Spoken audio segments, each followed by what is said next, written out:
Papua diawali sesuai dengan amanat Yesus Kristus kepada murid-muridnya. Kamu akan menerima kuasa jikalau Roh Kudus turun, dan kamu akan menjadi saksiku di Yerusalem dan di seluruh Yudea, di Samaria, dan sampai ke ujung bumi. Kisah Para Rasul pasal 1 ayat 8. Dan pergilah, jadikanlah semua bangsa muridku, lalu baptislah mereka dalam nama Bapa, Anak, dan Roh Kudus, dan ajarlah mereka melakukan segala sesuatu yang telah kuperintahkan kepadamu. Matius pada pasal 28 ayat 19. Untuk mewujudkan amanat Yesus Kristus tersebut di atas, Albert Benjamin Simpson dipilih Allah sebagai pemberita Injil dan sekaligus pendiri gereja Injil, Kemah Injil sedunia. Ia menyelesaikan pendidikan dan pelatihan teologi di Toronto. Lalu ia ditabiskan menjadi pendeta di gereja Presbyterian Amerika Serikat dan sekaligus ditempatkan sebagai gembala sidang di jemaat Presbyterian tersebut. Upaya-upaya pemberita Injil Kristus dari pionir A.B. Simpson melalui gereja Kemah Injil sedunia dalam 3 tahap. Tahap 1, awal pekabaran Injil di Amerika Serikat pada tahun 1879 sampai 1928. Pada tahun tersebut ini, Albert Benjamin Simpson membuka penginjilan bebas di Amerika Serikat dan banyak orang diselamatkan. Kemudian ia membuka pendidikan teologi, mengkaderkan pemberita-pemberita Injil dalam dan luar negeri, dan juga ia membangun suatu yayasan, The Christian Missionaries Alliance, KAMA, yang mempermudah memberitakan Injil sedunia. Selain tugas ganda ini, ia juga sibuk menangani organisasi yang didirikannya, yakni KAMA, yang semakin lama semakin luas. Sebelum A.B. Simpson dipanggil pulang ke rumah Bapa, KAMA telah berhasil mengutus 250 orang penginjil ke seluruh negara. Lalu pendiri gereja Kemah Injil sedunia telah pulang ke rumah Bapa pada tanggal 29 Oktober 1919. Tahap kedua, pekabaran Injil di Indonesia tahun 1929 sampai 1938. Pada tanggal 29 Juni 1929, rombongan pertama utusan KAMA tiba di Surabaya di Indonesia.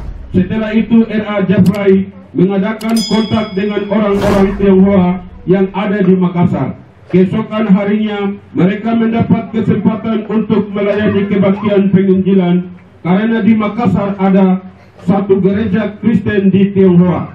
Pada waktu itu ada 6 orang mengangkat tangan untuk didoakan sebagai buah pertama pelayanan misi KAMA di Makassar. Pada tahun 1932, pendidikan Sekolah Alkitab Makassar telah dibuka. 1 tahun kemudian, para siswa-siswi SAM bersama para KAMA mengabarkan Injil secara kelompok mulai dari tahun 1933 sampai 1938. Daerah-daerah sasaran penginjilan mereka adalah Kalimantan, Sulawesi, Lombok, kemudian di NTT dibuka antara tahun 1929 sampai 1938. Tahap ketiga, pekabaran Injil di Pulau New Guinea, Irian Jaya, tahun 1939 sampai 1953. Pada akhir tahun 1938, R.A. Jafrai telah mengutus 2 hamba Tuhan dari Makassar atas nama Pendeta Russell Debler dan Pendeta Walter Post. Kedua utusan tersebut berangkat dari Makassar menuju ke Pulau New Guinea berdasarkan Matius pada pasal 24 ayat 14. Dan Injil kerajaan ini akan diberitakan di seluruh dunia menjadi kesaksian bagi semua bangsa. Sesudah itu barulah tiba kesudahannya. Dengan dasar ayat ini, mereka berharap suku-suku yang ada di Pulau New Guinea yang belum mendengar Injil Allah harus mendengar sebelum Yesus datang kedua kalinya. Setelah mereka tiba di Kali Uta, bagian selatan dari Paniai, Pendeta Walter Post kembali dari Uta karena sepatu jalan kaki hanya 1 pasang saja. Tetapi Pendeta Russell Debler berjalan kaki selama 18 hari perjalanan. Akhirnya oleh pertolongan Tuhan, tepat pada tanggal 13 Januari 1939, tiba di Danau Hijau-Meren di Paniai Narotali dengan selamat. Dan belakangan menambah tenaga pelayanan utusan Kama dan siswa sekolah Alkitab Makassar. Pelayanan misi Allah telah dimulai pada tanggal 12 Agustus 1939 oleh utusan Kama. Selama ini mereka membuka 8 pos penginjilan di Paniai sebelum pecah Perang Dunia Kedua. Pada bulan Oktober 1939, Pendeta Deiber bersama 3 orang Dayak bergabung dengan sekelompok polisi Belanda berjalan melintasi ke lembah Kemandoga, daerah Moni dan Dani dalam rangka survei pekabaran Injil, dan selanjutnya sudah berhenti pelayanan penginjilan karena pada tahun 1943 sampai 1944 telah pecah Perang Dunia Kedua dan pemerintah Jerman menduduki Belanda sehingga daerah jajahan Belanda tidak menentu. Karena kondisi ini, pekabaran Injil dari utusan Kama berhenti sampai tahun 1946. Pada tanggal 10 November tahun 1946, isolasi penginjilan telah dibuka dengan KKR pertama dilaksanakan oleh Pendeta Michelson. Berkhotbah dan guru Injil Pati menerjemahkan dengan bahasa daerah. Hasil dari KKR ini ada beberapa orang mengambil keputusan untuk percaya kepada Tuhan dan 4 orang bersedia dibaptis atas nama Bapa, Anak, dan Roh Kudus. Pada tahun itu juga telah membuka sekolah bahasa daerah di Enaro Tali dan di Tigi, Kabupaten Deyai. Pada tahun 1950 sampai 1960, selama 10 tahun, semua hamba Tuhan bergabung dengan utusan Kama, alumni Sekolah Alkitab Makassar, maupun hamba-hamba Tuhan suku Me yang selesai. Sekolah Alkitab tersebut membawa Injil di bumi Irian Jaya untuk memenangkan jiwa-jiwa baru bagi Tuhan. Dan pekabaran Injil di lembah Kemandoga, daerah Moni dikembali oleh Pendeta Kat dan Pendeta Tita Helu bersama suku Me lainnya pada tahun 1949. Penginjil di daerah Moni dipusatkan di Hitadipa, Homeo, dan Pogapa, sekarang Kabupaten Intan Jaya dan Puncak, Papua. Tahap keempat, pekabaran Injil di lembah Balim tahun 1954. 1. Survei ke lembah Balim tahun 1952. Sebelum Injil masuk di lembah Balim, tim survei hendak menuju kawasan suku Dani yang baru diketahui keberadaannya pada masa Perang Dunia Kedua. Namun ada keberatan dari pemerintahan Belanda karena tidak mau menanggung jawab tim survei apabila terjadi sesuatu bahaya atau kecelakaan tanpa hamba-hamba Tuhan. Ros dan Tite Helu berprinsip untuk survei daerah Dani tanpa memikirkan keselamatan mereka, tetapi memikirkan keselamatan jiwa orang-orang lembah ini. Akhirnya mereka berangkat dari Enaro Tali pada tanggal 1 Januari 1952 menuju kawasan suku Dani ini. Yang termasuk ke dalam rombongan mereka adalah inspektur angkatan kepolisian dan seorang kontrolir Belanda.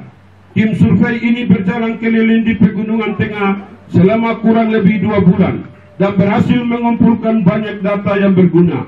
Perjalanan mereka sudah sampai di Habema dan telah melihat lembah Balim. Setelah itu mereka kembali ke Enaro Tali pada tanggal 9 Maret 1952. Dengan demikian pada akhirnya pemerintah memberi izin masuk ke daerah Balim pada pertengahan tahun 1952. Maka utusan Kama mengatur rencana dalam rangka memasuki di lembah Balim untuk menjangkau pelayanan penginjilan di lembah ini dan sekitarnya. Harus disponsori oleh orang Kristen Amerika karena daerah ini sulit dijangkau tanpa dibantu dengan pesawat. Menurut hasil survei, daerah ini daerah utusan Kama beberapa waktu yang lalu. Karena itu Kama telah meminta bantuan kepada satu perusahaan di Australia untuk survei di lembah dengan pesawat. Berdasarkan data survei dari perusahaan itu, utusan KAMA mengusulkan pesawat KAMA pusat di Amerika Serikat. Karena proses ini memakan waktu, maka terlambat masuk Injil di lembah ini, bukan dengan alasan lain. Orang Kristen Amerika telah mendengar bahwa lembah Balim dapat dijangkau dengan pesawat, sehingga mereka mengumpulkan uang untuk membeli pesawat, dan banyak orang menyumbang. Ketika itu seorang janda namanya Supes di negeri California sudah simpan $800 untuk persiapan operasi matanya. Tetapi ia mendengar mengenai keperluan ini. Ia berkata, lebih penting di lembah Balim melihat terang dunia daripada saya melihat lagi. Dan ia memberikan semuanya itu kepada Tuhan. Dan ketika itu pilot Albert Lewis, instruktur pilot untuk Angkatan Udara Kanada yang disiapkan Perang Dunia Kedua, ia melelahkan diri untuk datang ke Pulau Negunia di lembah ini. Dan sebelumnya ia memilih pesawat amfibi Selan dan menerbangkan ke pulau tersebut. Pada akhir tahun 1953, sebuah pesawat terbang yang mempunyai 2 baling-baling dan berpontong dibeli di Irlandia, dan kemudian diterbangkan ke Irian Jaya oleh pilot Albert Lewis. 2. Pekabaran Injil di lembah Balim tahun 1954. Dengan demikian, tepat pada tanggal 20 April 1954, Injil Allah telah mendarat di Minimo, yang dibawa oleh utusan KAMA, yaitu kopilot Pendeta Mickelson, Pendeta L. Van Stone, dan satu keluarga suku Me, penginjil Elisa Gobai, istrinya Ruth Yogi, dan anaknya Dorcas Gobai. Bersama pilot Albert Lewis mendarat dengan pesawat Casper Messenger di permukaan air di Kali Balim, di Minimo dengan selamat oleh pertolongan Tuhan. Keesokan harinya tanggal 21 April 1954, Pendeta Miron Bromley, Andreas Rumbekwan, dan Topi Toma Gobai tiba di Minimo dengan selamat. Pada hari yang keempat, pesawat membawa 7 pemuda sukarelawan dari Jemaat Uamani Paniai dan tiba di lembah ini dengan selamat. Ketika itu posisi rombongan penginjil perintis ini dengan berani berpertarungan nyawa untuk memasuki di lembah ini dengan keselamatan orang Balim dan seluruh penduduk yang berdomisili di pegunungan tengah, sebab kondisi alam pada saat itu tidak seperti pada dewasa ini. Sebab saat ini lembah Balim menjadi Kabupaten Jayawijaya yang kota ramai dan sebuah bandara yang modern. Tetapi Tuhan melindungi pemberita Injil dan tiba di tujuannya dengan selamat. Selama 3 hari berturut-turut, orang Dani yang berjumlah sekitar 40-50 orang laki-laki berdatangan untuk melihat orang-orang luar yang datang. Walaupun barang-barang utusan Kristus berserakan, namun tidak satu pun yang hilang. Setelah itu mereka berada di Minimo 7 bulan. Selama ini mereka telah melakukan survei ke Pugima 2 kali. Pertama mereka sampai di kampung Hagehago dan kepala suku Harea Wake mulai yang menerima. Pada kesempatan itu mereka melayani pasien berjumlah banyak selain dari pelayanan rutin mereka. Kemudian yang kedua kali mereka sampai di kampung Yabekena Pugima dan kepala suku Kutia Pehaluk yang menerima mereka tahun 1954. Pada kesempatan itu utusan KAMA telah memberi kapak 3 buah dan babi putih jantan 1 ekor sebagai tanda Injil diterima oleh Kutia Pehaluk. Setelah 7 bulan di Minimo, mereka pindah ke Hepuba. Mereka tinggal di sana 3 bulan. Setelah menjelang 1 tahun, tepat pada tanggal 4 April 1955, pilot Albert Lewis menuju ke lembah Balim, namun pesawat tidak sampai karena tertabrak di gunung dan mayatnya diambil 7 minggu kemudian. Sebelum ia berangkat dari Sentani, ia bersaksi bahwa saya tidak tahu harganya memasuki di lembah Balim, tetapi saya bersedia membayar harga itu sebesar apapun. A. Utusan KAMA mengatur strategi pendidikan teologi dan penginjilan tahun 1955 sampai 1958. Pada tahun tersebut, utusan Kama pindah ke Hetigima, tetapi sebelumnya mereka melakukan pendekatan kepada kepala suku Ukumerek Aso dengan pelayanan material. Dengan demikian, mereka telah pindah ke Hetigima dari Hepuba. Karena itu, Hetigima menjadi pusat penginjilan di Lembah Balim dan di bagian selatan sekarang Kabupaten Yaukimo. Dan setelah mereka membangun pangkalan permanen dengan tampak sekali campur tangan Tuhan.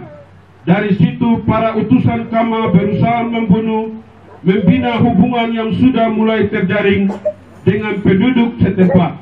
Setelah itu mereka mengatur strategi penginjilan dan pendidikan di lembah ini, dan Tangma, Pasema, dan beberapa daerah di Kabupaten Yaukimo. Pada tahun itu juga mereka datangkan satu buah Johnson untuk memperlancarkan pelayanan mereka kepada tempat sasaran di sekitar lembah ini.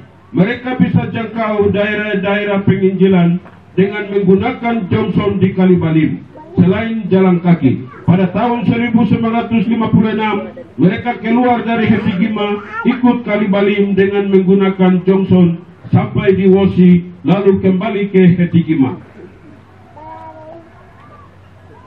Pada survei ini tidak ketemu masyarakat seorang pun. Pada tahun yang sama mereka ke Tulem dalam rangka survei. Setelah mereka sampai ke Tulem, Markus Oagai dan bapaknya Ideales Oagai yang menerima mereka. Sebelum mereka kembali sudah berjanji bahwa setelah 30 hari akan kembali ke Tulem, dan mereka memberikan tanda ingatan 30 potongan kayu kecil menurut jumlah hari 1 bulan. Setelah 30 hari, pada tanggal 1 Januari 1956, pemberita Injil telah datang ke Tulem, dan yang menerima mereka kepala suku Senasua Kosai dan Yelimaleke Marian. Pada saat itu, para pemberita Injil telah memberikan kapak parang kulit bia. Survei yang ketiga, mereka bermalam di Honai Amasiken Matuan, lalu besoknya kembali ke Hetigima. Pada tahun 1957 sampai 1958 telah membuka pos penginjilan tetap di Tulem, di Pugima, dan pos-pos misi yang lain. Di Piramid dan Ibele telah dibuka.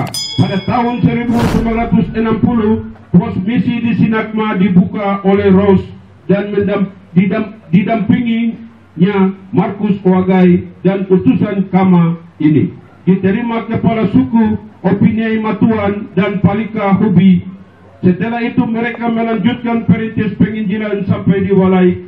Belakangan beberapa orang penginjil dari Biak dan beberapa orang suku Me bersama guru-guru SD beroperasi di seluruh Pegunungan Tengah di Pulau Papua.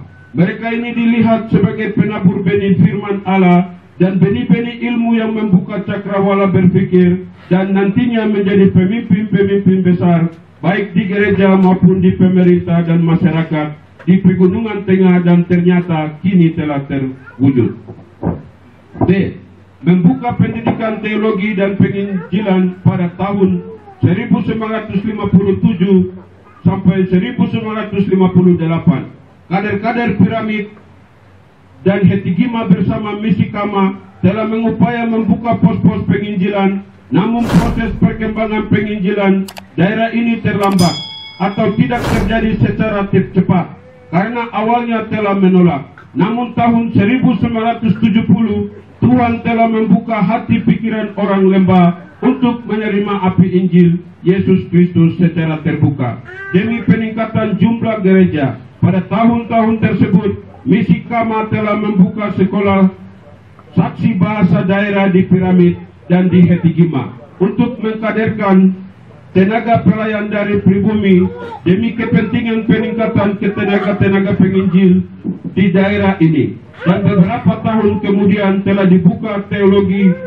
tingkat STP Piramid dan STP dan STA Tom Bosman Sinakma yang sekarang disebut SMTK. Dan pada tahun 2004 telah dibuka STTWP Kampus 3 di Wamena berkedudukan di Sinakma. Pelayanan Kama sangat serius baik di bidang penginjilan dan pendidikan di Pulau Negunia. lalu Irian Barat, kemudian Irian Jaya, dan sekarang Pulau Papua dari tanggal 13 Januari 1961. Kemudian Kama telah menilai bahwa kader-kader mereka cukup banyak. Maka mereka menyepakati pada konferensi Kama di Beoga 6 April 1962 dengan dasar pengkaderan yang cukup memadai. Maka Kama melahirkan suatu organisasi mandiri yang diberi nama Kema Injil Gereja Masehi Indonesia Irian Jaya Kimi. C. Pemekaran klasis-klasis di Koordinator Jaya Wijaya.